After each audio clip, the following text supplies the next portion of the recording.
الأنبياء والمرسلين نبينا محمد وعلى آله وصحبه أجمعين. اللهم علمنا ما ينفعنا وانفعنا بما علمتنا وزدنا علما. اللهم لا سهل إلا ما جعلته سهلا وأنت تجعل الحزن إذا شئت سهلا. اللهم أصلح لنا ديننا الذي هو عصمة أمرنا، وأصلح لنا دنيانا التي فيها معاشنا، وأصلح لنا آخرتنا التي إليها معادنا، واجعل الحياة زيادة لنا في كل خير، واجعل الموت راحة لنا من كل شر. So who wants to read the hadith?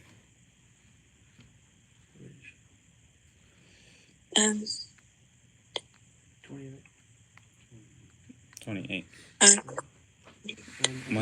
One second. I think that you wanted to read, sister? I can read. Yeah, Okay. inshallah. عن أبي نجيح الإرباض بن سارية رضي الله عنه قال وعظنا رسول الله صلى العرباض بن سارية. العرباض بن سارية عرباض. أوكي.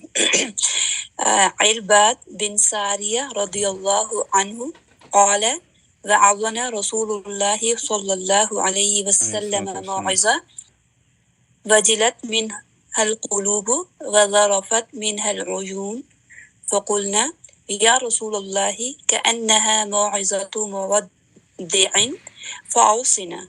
قال أوصيكم بتقوى الله والسمع والطاعة، وإن تأمر عليكم عبد فإنه من يعيش منكم فسيرى اختلافا كثيرا. It doesn't say فإنه من يعيش منكم بعدي. There is no فسيرى اختلافا كثيرا. Okay. فعليكم بسنتي وسنة الخلفاء الراشدين المهديين، عضوا عليها بالنواجذ، وإياكم ومحدثات الأمور فإن كل بدعة ضلالة. رواه أبو داود والترمذي وقال حديث حسن صحيح. So العرباض بن سارية, Abu Najih al-Arbad ibn Sari radiallahu anhu, he narrates this hadith. He said that the Prophet sallallahu alaihi wasallam gave them a maw'idha. A maw'idha is a reminder, right? And this maw'idha that he's talking about is on Hajjatul Wada', right? Hajjatul Wada' was the last Hajj the Prophet ﷺ made. So it was therefore the time when the Prophet ﷺ, he was nearing death, right? So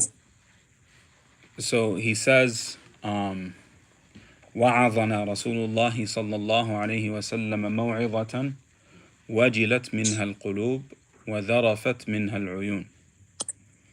Right? So the Prophet ﷺ, he gave us a reminder where the hearts were moved and the eyes were tearing. Right? فَقُلْنَا يَا رَسُولَ اللَّهِ. So the point of that is to show how emotional the companions were after this maw'idha that the Prophet ﷺ gave them. And that was the maw'idha where, the Prophet ﷺ, he said, Ala qad ballaght, right? Allahumma fashhad, so on and so forth, where, it was very an emotional sermon that the Prophet ﷺ gave, right? So they said, it's as if this is a sermon of someone who's leaving us. So they could tell by the way the Prophet ﷺ was talking, as if the Prophet ﷺ knew he was dying soon. So they said, Ya Rasulullah, awsina. And this word, wasiya, comes originally from like a person who's dying. Like you can tell someone, yani awsini, right? Yeah. And that the person, when he gives you his wasiyah, is basically his will, right? So imagine a father who's dying or a mother who's dying, and when they're dying, they're on their deathbed, they give advice. That advice they give is most likely the best advice that they've given all of their lives, because they have perspective now of what's actually important, right? So that's where that word comes from, awsina, right? But basically it means give us advice, right? The last advice, or the most important advice, right? قال أوصيكم بتقوى الله. The Prophet ﷺ's first advice is to have taqwa of Allah subhanahu wa ta'ala. And we talked about this before, where the Prophet ﷺ told Mu'adh bin Jabal radiyallahu anhu, اتق الله حيث ما كنت, right? To have taqwa of Allah subhanahu wa ta'ala wherever you are, right? So the Prophet ﷺ, he says to have taqwa of Allah subhanahu wa ta'ala. And we know that the Prophet ﷺ used to also say that in every khutbah he would give, right? He would say, أوصيكم ونفسي بتقوى الله. I advise you and myself to have taqwa of Allah subhanahu wa ta'ala, right? So this was a constant advice of the Prophet ﷺ, and as a matter of fact, it's constantly in the Quran. يا أيها الذين آمنوا اتقوا الله حق تقاته يا أيها الناس اتقوا ربكم الذي خلقكم, right? يا أيها الناس اتقوا ربكم إن زلزلة الساعة شيء عظيم يا أيها الذين آمنوا اتقوا الله وقولوا قولا سديدا, and so on and so forth. So having taqwa of Allah subhanahu wa ta'ala is constantly advised by Allah subhanahu wa ta'ala and the Prophet ﷺ. So what is taqwa? Taqwa, the word, it comes from wiqaya, right? And a wiqaya is a shield, is a protection. So having taqwa is having protection from the punishment of Allah subhanahu wa ta'ala by doing good and staying away from evil. By doing good and staying away from evil. So this is taqwa. So the Prophet ﷺ said, أوصيكم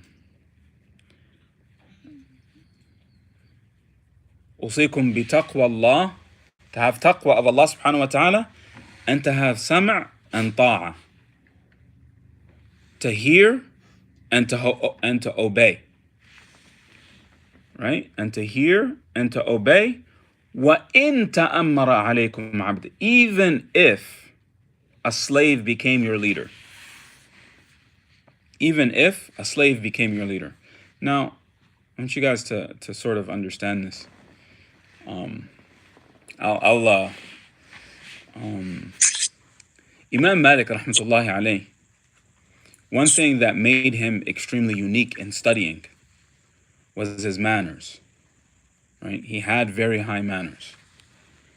When he first started studying, his mother told him, go study with so-and-so, but learn his manners before you learn his knowledge. Learn from his manners before you get from his knowledge. So Imam Malik rahmatullahi alayhi, from a very young age, was constantly trying to improve his manners. So his manners were supreme. So one of the people that he narrated hadith from the most, and one of his most significant teachers, was Al-Imam Nafi', right? Nafi' rahmatullahi alayhi was the slave of Abdullah bin Umar. He was originally the slave of Abdullah bin Umar. And Abdullah bin Umar freed him. And we know Abdullah bin Umar is one of the highest or most knowledgeable scholars of the companions. So you can imagine this person, being his slave, became also one of the most knowledgeable of the tabi'een.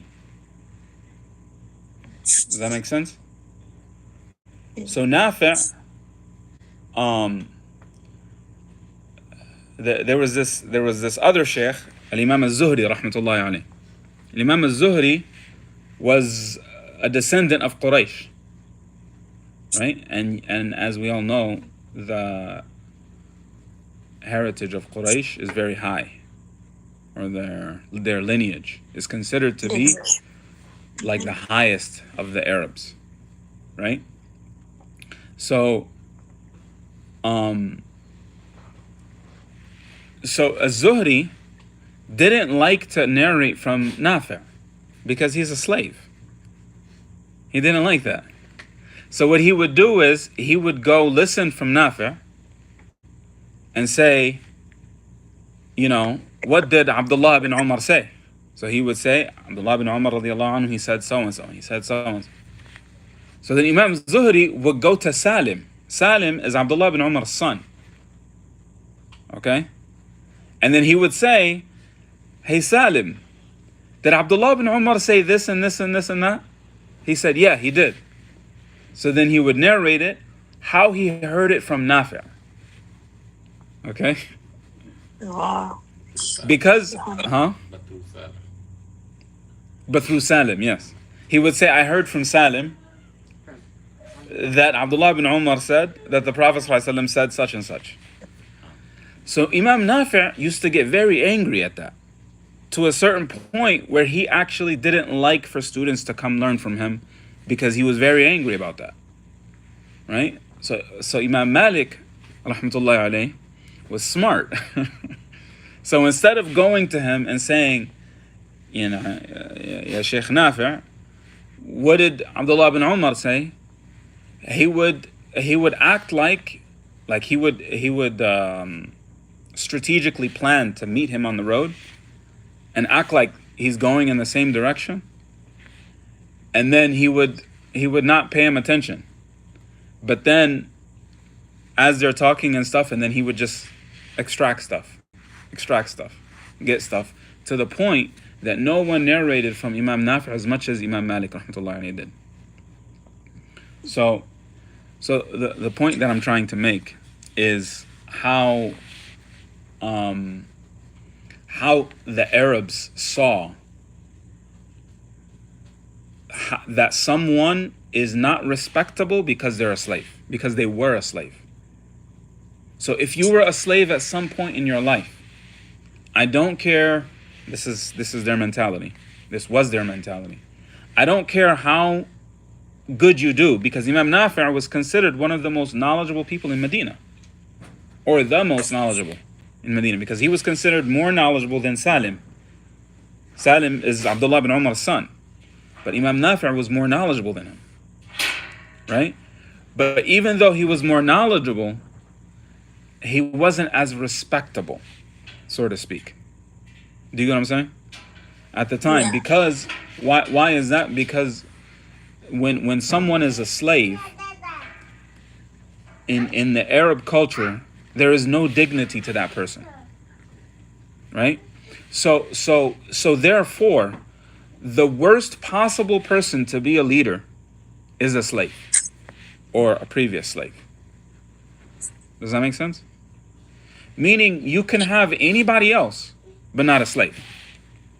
You can have a woman. You can have a tyrant.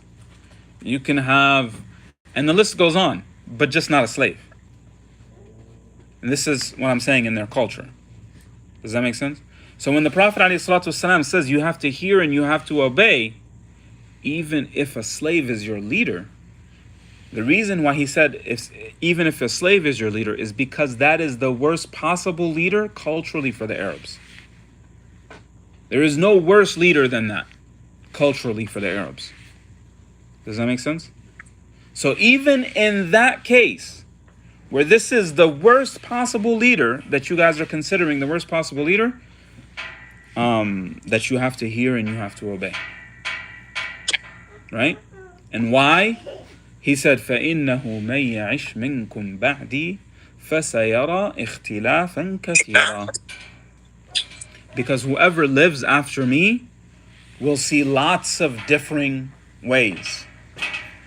We'll see lots of differences, lots of disputes, lots of killing, lots of so on and so forth, right? And as we saw this in the history of the Khulafa al-Rashidin, right? We saw it beginning in the time of Abu Bakr as-Siddiq radiallahu anhu, when he fought against the Murtaddin, the people who didn't want to give zakah. Yes. And then we saw it, part of that was continued in the time of Umar radiallahu anhu, but it became a little dormant. And then the munafiqeen, the hypocrites, continued to cause issues during the time of Uthman radiallahu anhu, to the point where they killed him. And then the Khawarij that Ali radiallahu anhu dealt with in his time, right? And then the list goes on after that as well. You'll see lots of differences, lots of people going against one another. But this hadith, the Prophet ﷺ, he tells us to follow, to hear and obey your leader, right? And then he said, فَعَلَيْكُمْ بِسُنَّتِي. Because the way that we get past all of these differences and all of these issues is my sunnah. Is my sunnah. Now, what is the question that I have is, what is the Prophet ﷺ's sunnah? What is the sunnah of the Prophet ﷺ? Yeah. Yeah, but whatever Prophet ﷺ said, did, and acted upon. Said, did, and approved of, yes. Approved of, yeah. Yes. So this is the sunnah of the Prophet ﷺ, whatever he said, did, or approved of. One other aspect to understand, another way to put the sunnah of the Prophet ﷺ, is that the Prophet ﷺ was a practical implementation of the Quran. Yes. The Prophet ﷺ was a practical implementation of the Quran. Okay? And as Aisha radiallahu anha, she said that his manners were the Quran. Now, you know, subhanAllah, sometimes after class, there's issues that we talk about, and then I feel like I need to I need to add some more to it. And then sometimes I might do a little research and then have a little more information, but then I forget to discuss it. But one of those things is in regards to manners. Because in talking about the sunnah of the Prophet ﷺ, the most important aspect of that sunnah is his manners. And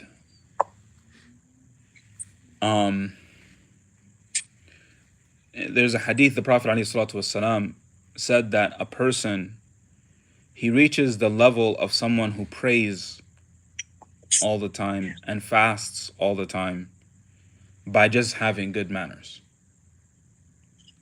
By good manners can get you to the place of the person who's praying all the time and fasting all the time. So just good manners, that shows you how significant it is. And the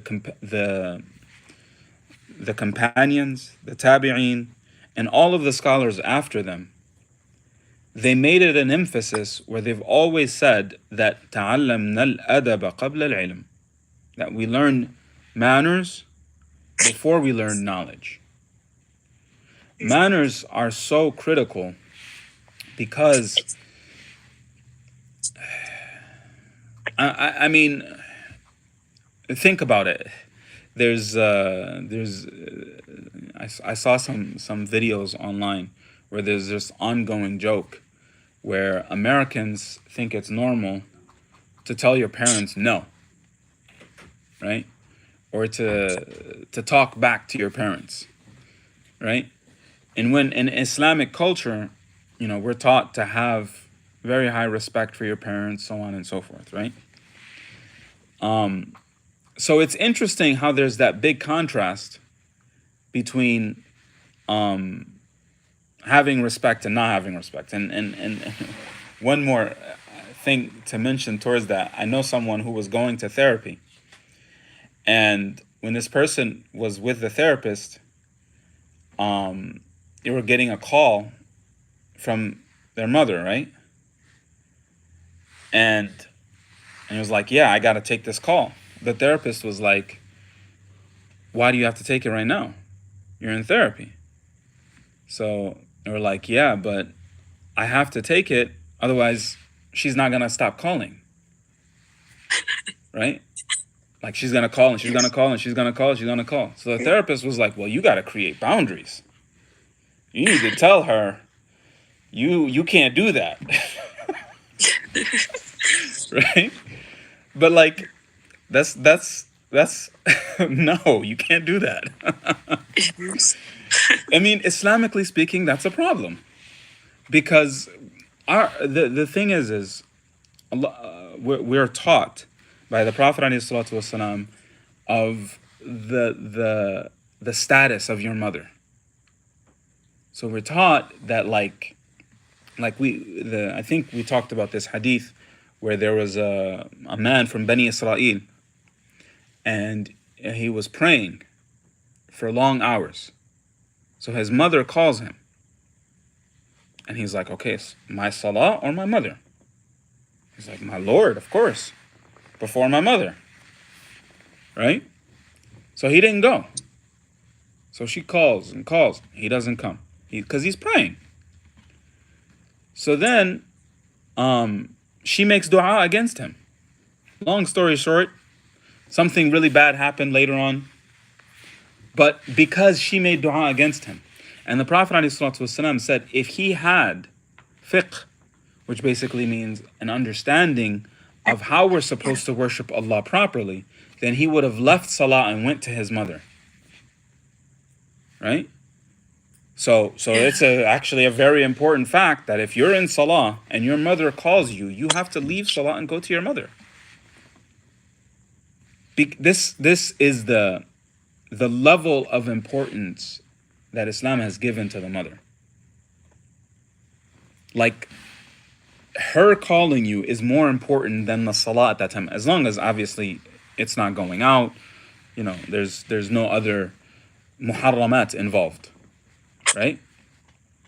So as long as you're doing something okay, you're not doing something haram, then you have to leave salah and go to your mother, right? This shows you the level of, that we have to have towards our mother. But my point, the reason I'm saying this, is that level that we have towards our mother. Okay, what is the level that we're supposed to have towards our father? What is the level that we're supposed to have towards our neighbor?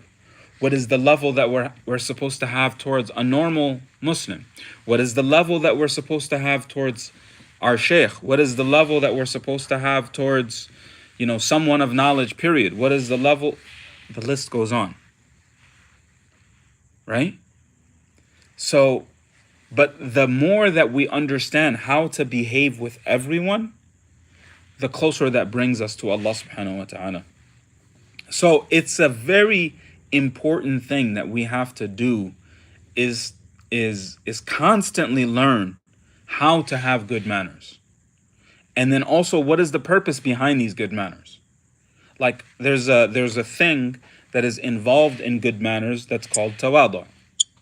Tawadu, right? Tawadu is basically humility. Like you're kind of like humiliating yourself towards others. Okay? So let's say I'm dealing with a person, and in dealing with that person, I bring myself down for that person. Right? Whether that be in my posture, whether that be in the way that I treat them, because I treat them better than I would treat myself, so to speak, right? So that is called tawadu. So the question is, why do you have tawadu? Why is that a good thing? Good thing. Because the Prophet ﷺ said, "Man tawada'a lillahi rafa'a." Whoever humiliates themselves for Allah, Allah will bring him up. So it's important to think of yourself as down, as low, and think of everyone else as up. So therefore you treat everyone else up here and you're not worthy. Does that make sense? And this is from the Sunnah, right? So it's important to understand all of these aspects, and then how do you implement this? Like, what is actually implementing in this? Does that mean you go to everybody and you start kissing their feet, right? Yeah, it seems like tawaddu, right? But that's a little bit extreme. So that's why the practical aspect of the Prophet ﷺ, because he was the Quran, he was the practical aspect of the Quran. Now, I don't mean he was the Quran exactly, but he implemented the Quran. Does that make sense?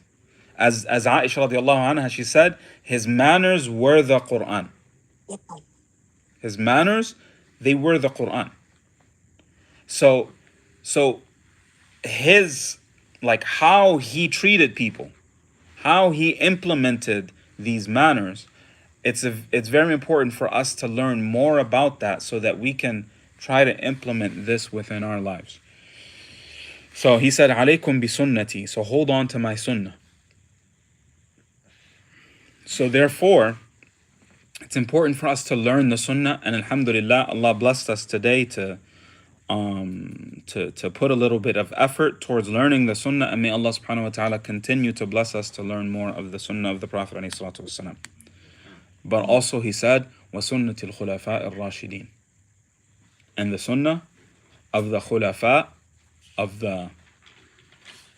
the successors, meaning successors of the Prophet ﷺ, ar-Rashidin, the guided ones. And it is a consensus between Ummat Muhammad that the four rightly guided Khalifas are Abu Bakr, Umar, Uthman, and Ali radiyallahu anhum, in that order. And in that order of importance and significance. Right? So this is ijma'. There is no difference of opinion. By the way, when I say ijma', so there are different, what do you call it? Evidences that we believe in implementing our religion, implementing our deen, right? Number one of those evidences is the Quran. Okay? And with the most prominent opinion, the second number one is Hadith. Because the Prophet ﷺ said, أُوتِيتُ الْقُرْآنَ وَمِثْلَهُ مَعَهُ, I have been given the Quran and like it with it. I have been given the Quran and like it with it. So therefore, Quran and Hadith are both legislators. Okay? The second proof is the actions of the khulafa, the four rightly guided khalifas. And this is the evidence for that. This hadith is the evidence for that. He said, because the Prophet ﷺ said to follow the sunnah of the four khulafa. Well, he didn't say four, but the khulafa al-Rashidin. Okay? And then I said, who are the khulafa al-Rashidin? I said Abu Bakr, Umar, Uthman, and Ali. And then I said that is ijma'. Ijma'. Exactly. And then what is ijma'? The Prophet ﷺ, he said, لا تجتمع أمتي على ضلالة, that my ummah does not have a consensus on something wrong.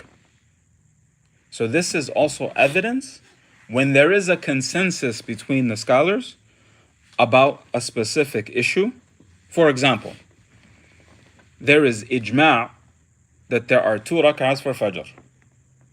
There's also a hadith on it, but in addition to the hadith is that there is ijma' that there are 2 rak'ahs for Fajr. There's ijma' that there's 4 rak'ahs for Dhuhr, so on and so forth. Right? So in addition to there being a hadith, there is ijma', there is no difference of opinion between the scholars in regards to that issue. Does that make sense? And there are books that are written to sort of follow ijma', that talk about the different ijma'at on specific issues, ranging from, hadith to doing business to, to sleeping or whatever, right? So nonetheless, it is ijma' that Abu Bakr radiallahu anhu was the first, and then Umar was the second, Uthman was the third, and Ali radiallahu anhu was the fourth, radwanullahi alayhim jami'an. So their sunnah is something that we follow as well, as long as it does not contradict the Quran and Sunnah. As long as it does not contradict the Quran and Sunnah. Now I say that as a caveat because so the Quran is Allah's words, right? So there is no mistake in any vowel of it or letter, right? There's no mistake in any of it. The hadith is what the Prophet ﷺ said, did, or approved of. But then there are weak hadith, there are authentic hadith, there are hadith that people lie about the Prophet ﷺ, so on and so forth. There's a wide range of levels of hadith, right? But the Prophet ﷺ did not sin, right? And if he made a mistake, Allah subhanahu wa ta'ala would correct it in the Quran or in a hadith, or the Prophet ﷺ would correct himself, right? But the four rightly guided khulafa, they were using their best judgment based on their understanding of the Prophet ﷺ, right? But they did not know everything, and that they were human, right? So if we find something that directly contradicts something that Abu Bakr or Umar or Uthman or Ali radwanullahi alayhim jami'an did, it directly contradicts that, then we take the Quran and the Sunnah over that. So that's why I said this is second and not first, right? Where the Quran and Sunnah is number one, is first, and then so he said فَعَلَيْكُمْ بِسُنَّتِي, and then وَسُنَّةِ الْخُلَفَاءِ الرَّاشِدِينَ الْمَهْدِيِّينَ, right? And then he said عَضُّوا عَلَيْهَا بِالنَّوَاجِذِ, bite onto it with your teeth, like hold on to it with your life, as if you're about to die, and the only thing you have left is like to hold on to this with your teeth, otherwise you're going to die, right? And then he said وَإِيَّاكُمْ وَمُحْدَثَاتِ الْأُمُورِ, and beware about making new things up in this religion. About making new things up in this religion. And this is another topic that I feel like we discussed before, but I think we needed to have some more discussion about it. Because in our last discussion about bid'ah, because muhdathat al-umur is bid'ah, right? So the Prophet ﷺ is telling us to be wary of it, to worry about bid'ah. Okay, so if we have to worry about it, it means it's something that's dangerous. And it means also that it's something that's sneaky. What do I mean by sneaky? That you could be doing it thinking that you're doing something good. And the example of that are the three people that came to the wives of the Prophet ﷺ, and they asked them, what does the Prophet ﷺ do? And they were like, oh, that's not that much. And this hadith is mentioned in Bukhari and Muslim, where one of them, he said, I'm going to fast and I'm never going to break my fast, meaning he's going to fast every single day. Then the second said he's going to pray at night and he's never going to sleep at night again. And then the third said he's never going to get married. Yeah. Right. So on the face of it, it seems like they're making a sacrifice for Allah. So therefore, it's good. They're doing something. I mean, for example, the Prophet ﷺ, he fasts. right? So yeah, he's gonna fast too. So he's gonna do what the Prophet ﷺ did, but he's gonna do it in the most pleasing way to Allah that he thinks it is. Right? Same thing with the second guy. The Prophet ﷺ, he prays at night. So he knows that. But now he wants to do something special for Allah subhanahu wa ta'ala, so he's gonna pray all night. And it makes sense logically. Right? So he's doing something from the, what do you call it? No, that's not It's bad when I don't know the word in English. I guess you guys have to you gotta help me translate then. من هو يفعل شيئا من جنس عمل ما كان يعمله النبي عليه الصلاة والسلام. The word the essence of the same action. Yeah, like he's doing the same action, but or the same type of action, right? So he's doing the same type of action that the Prophet ﷺ was doing, but he's doing it in a way that he thinks is best for him. Okay? And then the same thing with the third guy, right? He never wants to get married. Why? Because, you're staying away from haram, or not doing zina, not committing zina is good, right? So, but now if you just never get married, then that's even better. It seems logical, right? But then the Prophet ﷺ, he heard about what they were doing, and he asked them. They said yes. He said, as for me, he said he eats, he fasts and he breaks his fast. He prays at night and he sleeps at night. And he said, and I get married. And he said, وَمَنْ رَغِبَ عَنْ سُنَّتِي, whoever goes away from my sunnah is not from me. So the last time I used an example of something that is a bid'ah, but it's a difference of opinion about this bid'ah. But the majority of the bid'ahs that are out there, they don't have a difference of opinion. It's not common where there's a difference of opinion about a bid'ah. What is more common is that there is no difference of opinion about the bid'ah. Okay?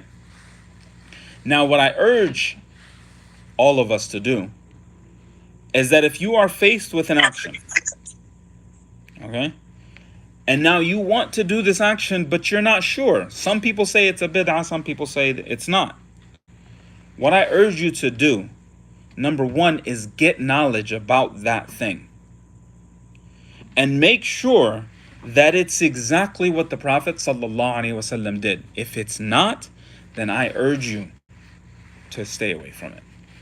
Because now this falls into the issue, because, if you don't have the knowledge about it, then it falls into the issue of the king's grass that we spoke about before as well. Right? Where every king has his grass. And if there is something that is a bid'ah, or has the potential of being a bid'ah, and you're not sure, is this a bid'ah or not, then it's like the king's grass. Stay away from it. Okay? Now, there are people who say there's only they say there's a good bid'ah and then there's a bad bid'ah. There are people who say there is a good bid'ah and there is a bad bid'ah. And the evidence that they use for that is when the Prophet ﷺ,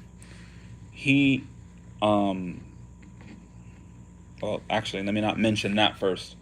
Let me mention Umar radiallahu anhu, when he was the Khalifa, he found in Taraweeh, when you would go to the masjid, one guy is praying here, another guy is praying there. Everybody's praying on their own. Some people might have one jama'ah here, but everybody's doing their own thing in the masjid praying Taraweeh.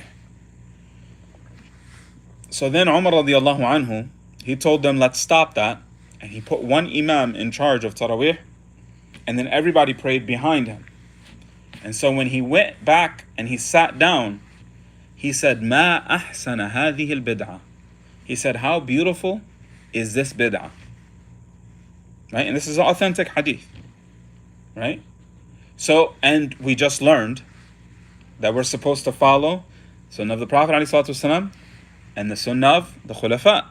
And this was a Khalifa who did this. So therefore, there must be good bid'ah. This is what they said. Right? Okay, but there's a problem with that though. And that problem is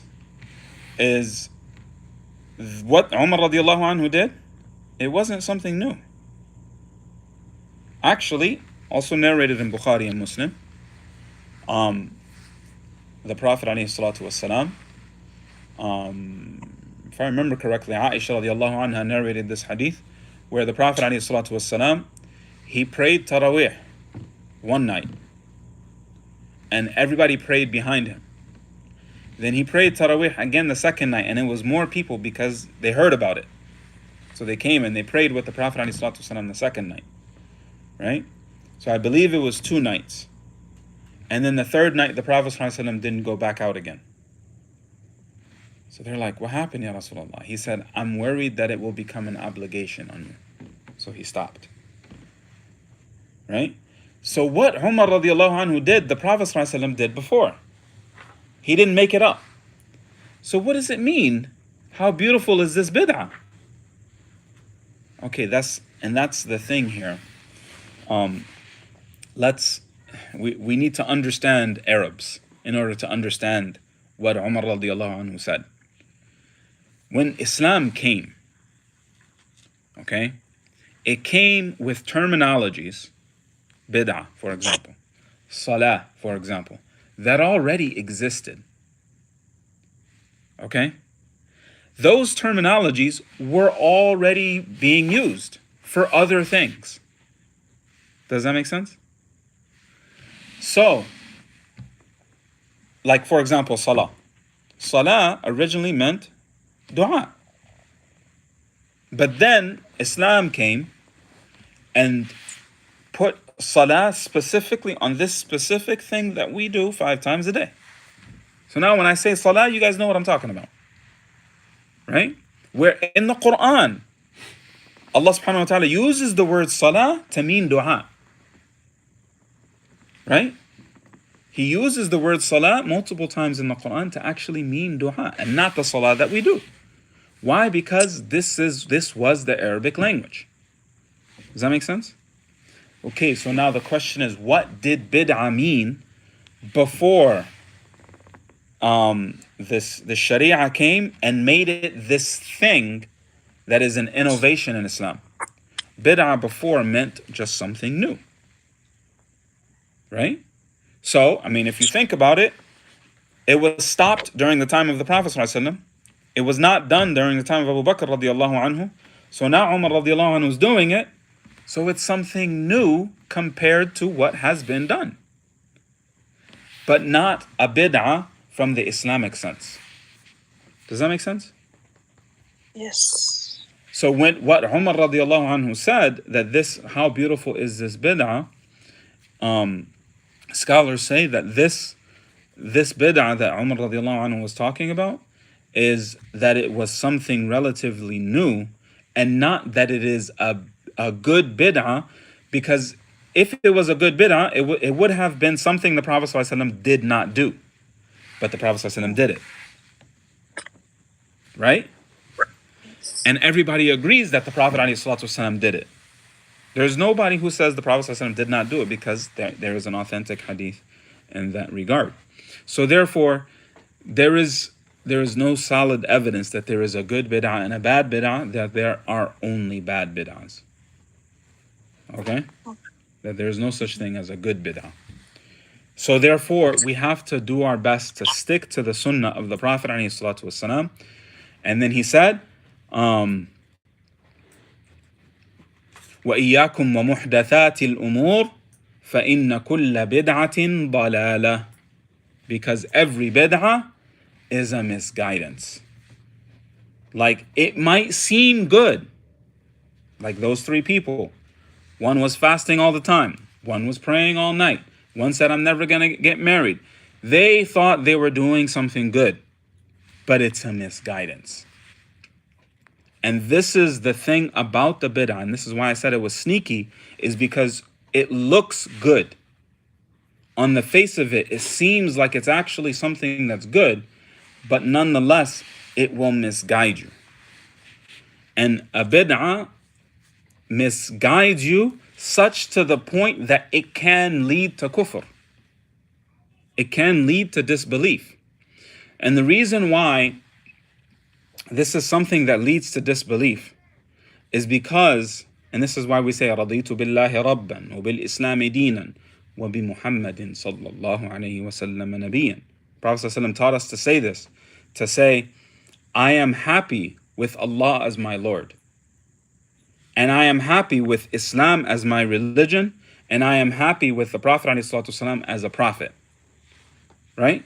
But what does this mean that I'm happy with it? Like Allah subhanahu wa ta'ala, He wants us to worship Him and only Him. Right? So in order for us to worship Him and only Him, He sent us the Prophet. Alayhi salatu wasalam. So when I follow a bid'ah, I'm essentially saying that I don't like what Allah gave the Prophet alayhi salatu wasalam. I want to do something else. I want to make something else up. And that's pretty much what those three people said. They said, oh, yeah, it seems like good, but he's the Prophet. Allah forgave everything he did. We need to do more. Meaning, I need something better than what the Prophet ﷺ is doing. So this is the thought process that is extremely dangerous. To think that this bid'ah is actually better than the sunnah of the Prophet ﷺ, and then therefore it could lead to kufr.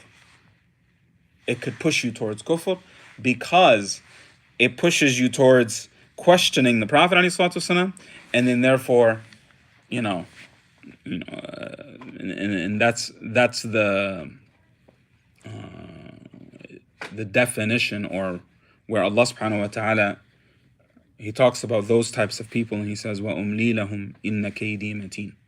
That He gives them more rope to basically do more wrong, more rope to go in the wrong direction more, because Allah subhanahu wa ta'ala's might is extremely mighty. May Allah subhanahu wa ta'ala protect us from His wrath, and may Allah subhanahu wa ta'ala help us stay on the sunnah of the Prophet alayhi salatu wassalam.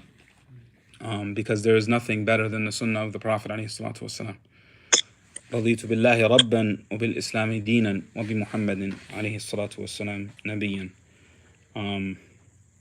What's the next hadith? Is it long?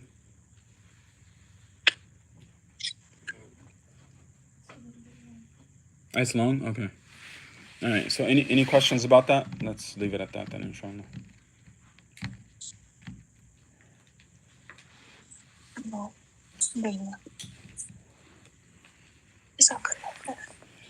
وإياكم. This aspect of the following the sunnah of the Prophet ﷺ is I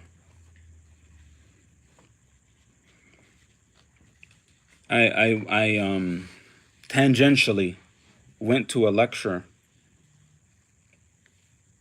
some time ago. It wasn't necessarily on purpose. I didn't really know who the person was giving the lecture, but I listened to it, and this person was calling people to the sunnah and saying, you have to follow the sunnah, you have to follow the sunnah, you have to follow the sunnah.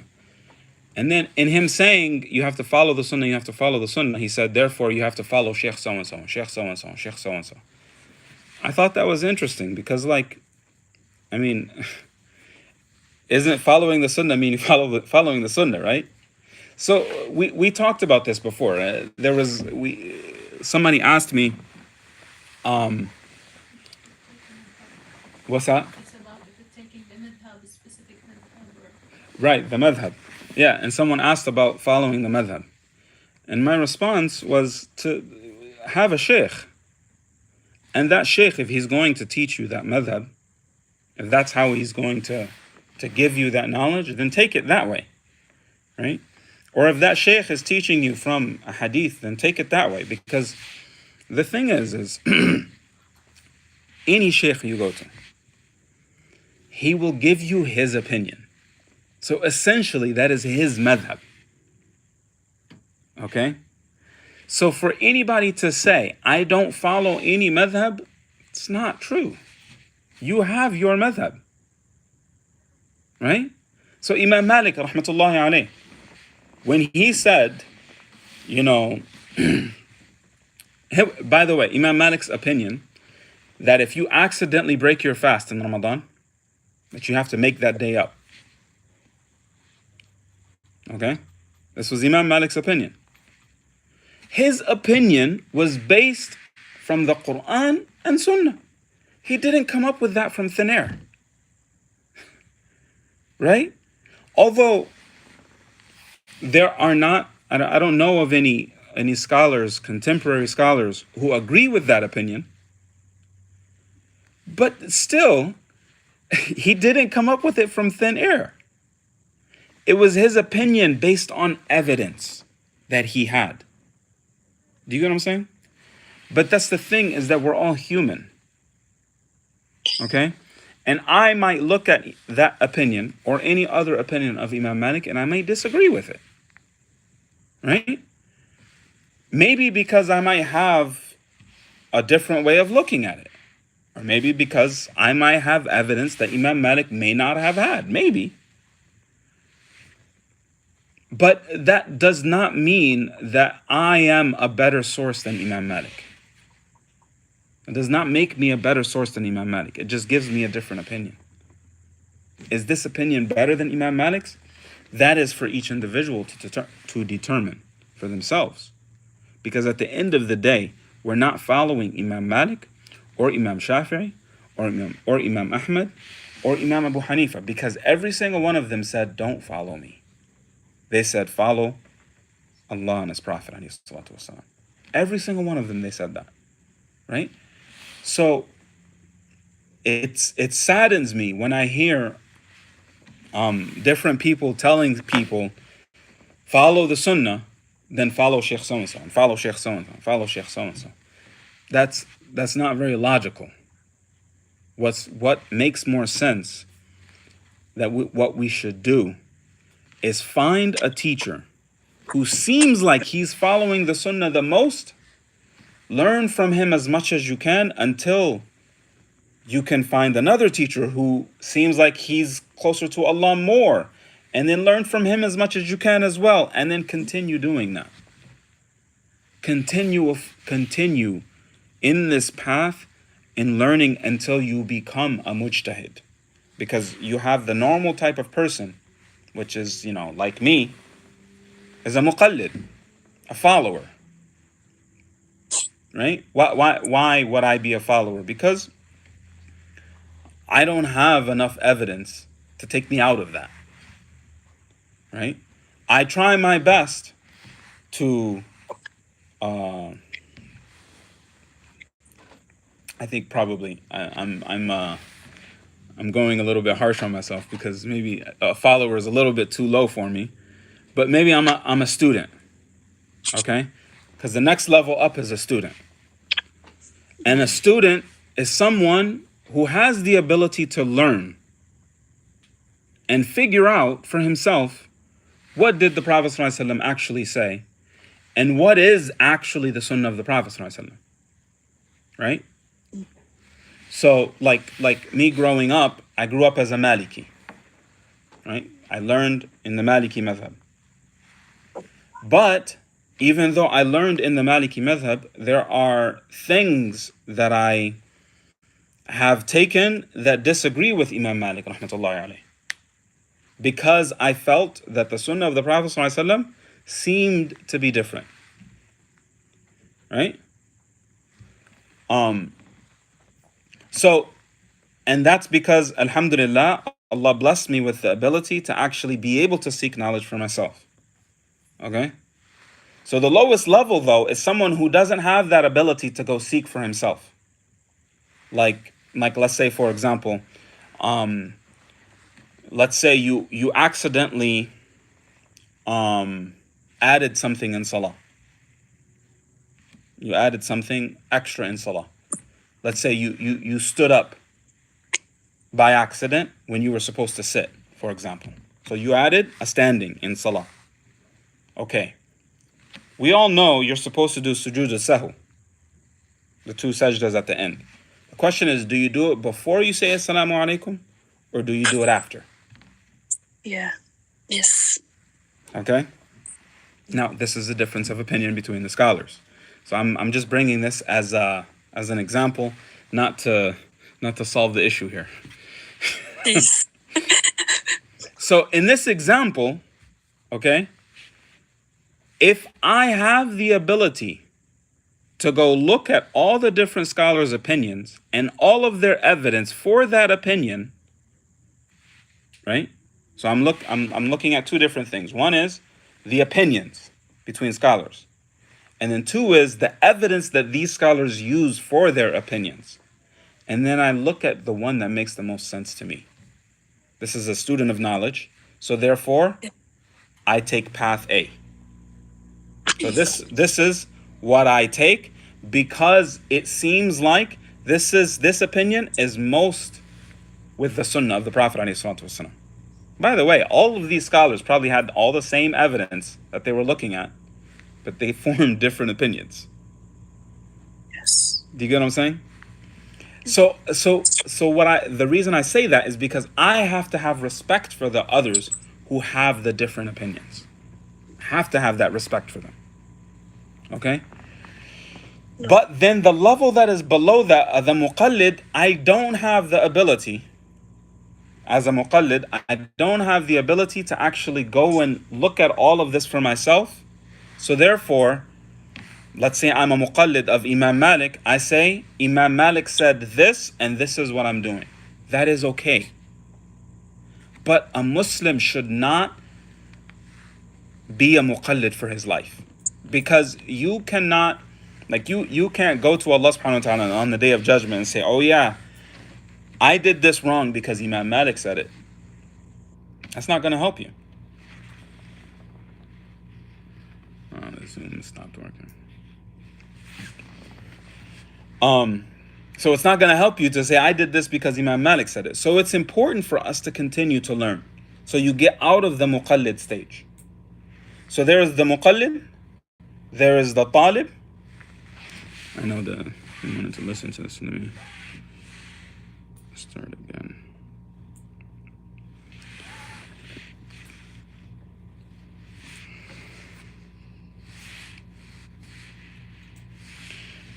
Okay, so I need to get out of the muqallid stage, okay?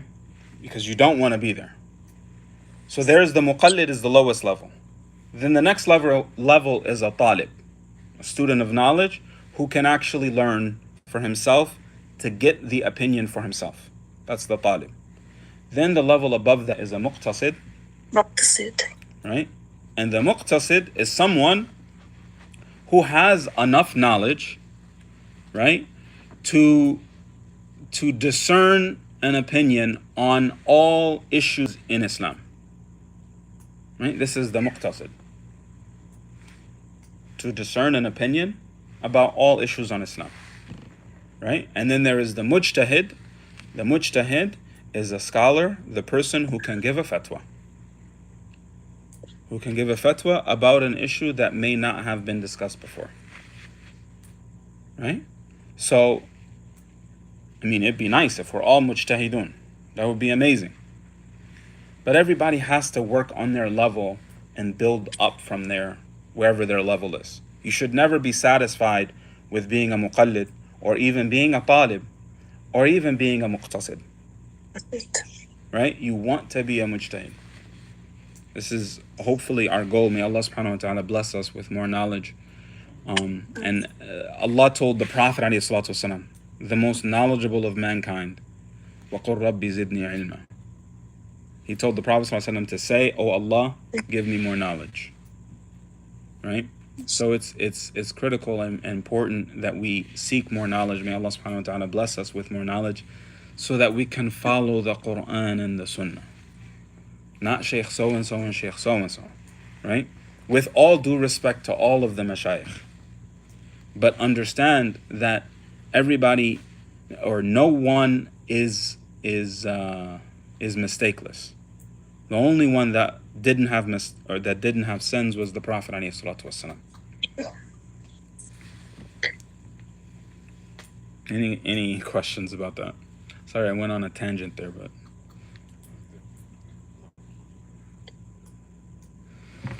all right. Subhanakallahumma wa bihamdik, ashhadu an la ilaha illa anta, astaghfiruka wa atubu ilaik. Jazakallah khairan.